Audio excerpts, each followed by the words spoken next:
My intro will burn! Hey, what's up you guys? It's Benjamin and it's the second Wednesday of the month! So, I got two words for you. Zelda, CDI. The mere mention of those games is enough to strike fear into the hearts of any Nintendo fanboy. Zelda for CDI? And for good reason. I mean, they took Link from looking like this awesome dude to this. So, a lot of people bash them, but not a lot of people know how they came to exist. And that is what we're gonna talk about today. So, picture this. Japan, 1988. A businessman named Ken Kutaragi, amazed by Nintendo's Famicom, but less than impressed with its sound capabilities, approached Nintendo president Hiroshi Yamauchi with an offer. He pitches that he can get his company, Sony, to produce a sound chip for Nintendo's upcoming Super Famicom.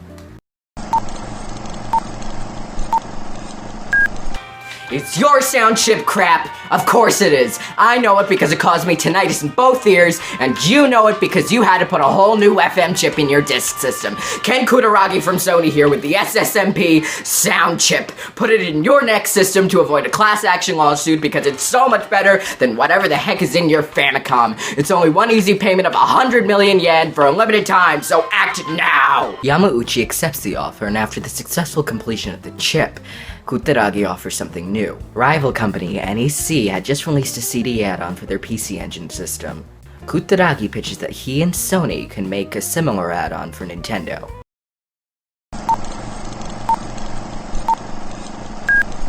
Those NEC people just released some sort of CD thingamajigger and now they're getting better games with better sound, better graphics, and better plots. You need one right now. Ken Kutaragi from Sony here with the SNES-CD. It's almost the exact same thing, but it's for Nintendo. You can get those same things for your next console. Again, it's only one easy payment of 100 million yen, and for a limited time, so act now.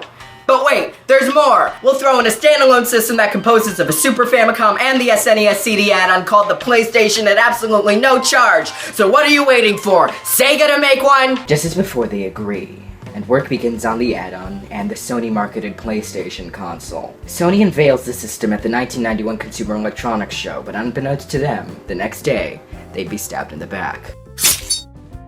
Oh, my poor back. During Sony's development of the add-on, Nintendo realized that their current contract didn't favor them. Under their agreement, Sony developed and retained control over how the SNES-CD disc format was used, marketed, and what would appear on it, leaving Nintendo with absolutely no control. This caused Nintendo to view their contract as well unacceptable!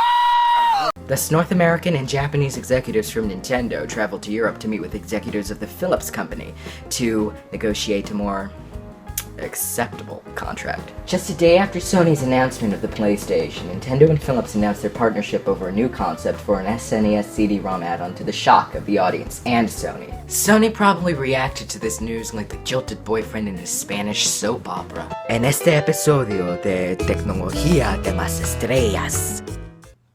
Oh, Nintendo. ¿Qué estás haciendo, Nintendo?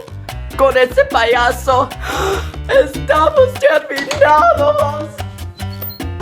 The new deal with Philips was even more tumultuous than the one with Sony, and eventually they split up. One of the stipulations in the termination of their agreement was that Philips was allowed to make games using Nintendo IPs. So they made 3 using the Zelda IP, and 1 using the Super Mario IP. The infamous first 2 Zelda games for CDI were developed in tandem, with a measly budget of $300,000 and a production cycle of only 6 months. Philips' insistence that these projects take full advantage of the CD medium resulted in FMV cutscenes to be produced. The animation for these cutscenes was outsourced to a Russian company, and the voice acting, I'll use that term loosely, was handled by local members of AFTRA. After a year of development, the games were completed and shipped to the public in 1993. And this is the first thing that Nintendo fanboys saw when they finally got their hands on the games. Gee, it sure is boring around here. The games themselves weren't really that bad. The controls stank, and the hit detection was awful, but it was just a mediocre game. But these cutscenes, My lord. Oh, just a minute.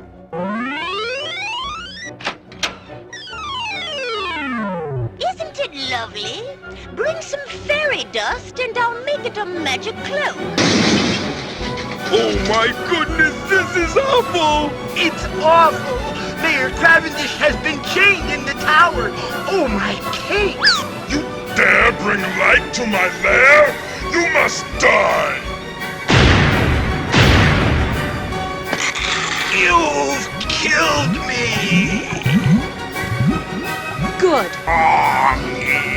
I'm simply famished. No! It tastes like a diarrhea. My hero! Won't you please jump across that little old chasm and cut my daddy's chains? Pretty please? Have a heart. You have to think to yourself, somebody at Philips actually looked at these cutscenes and were like, Whatever I see, I shall devour.